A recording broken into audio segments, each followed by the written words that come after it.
இந்த மாதிரி ஒரு வீட்டை கொண்டு வந்து வராத அவஸ்தையா இருக்கு. என்னாச்சுங்க? ஏன் எல்லாம் அப்படியே ஒரு புயலே அடிச்சு ஓஞ்ச மாதிரி உட்காந்து? ஆமா, பேய் சாசனத்துல வீட்டுல எங்களை கொண்டு போய் விட்டு போனா ஐயோ, நீ மட்டும் அழகா எஸ்கேப் ஆயிட்டா. நாங்க 2 பேர் மாட்டி ஏன்டா உங்க அம்மா நீங்க வாங்கம்மா. நீங்களா பேய் எந்த ரூம்ல அடிச்சு வச்சிருக்கோமா? பேய் ஒரு இடத்துல வச்சிருக்கேன். அதுக்குள்ள உங்களை ஹோட்டல்லாம் பாட்டி.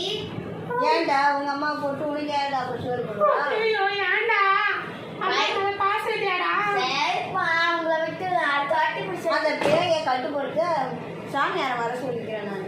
இல்லம்மா, அந்த பேய் எதுக்கும் இங்க இருக்குதுமா. ஃபர்ஸ்ட் நம்ம அந்த ரீசனை கண்டுபிடிச்சிருந்தாதான் அந்த பேயை நம்ம ஓட்ட முடியுமா? புரியுதாம்மா? ஐயோ அம்மா, இப்போ நம்ம அதோட இது தெரிஞ்சுட்டு அவங்க நம்ம வந்துட்டு இந்த வீட்டை சர்ச் பண்ணணுமா? வாங்கம்மா போய் ஆமா, நீ வேற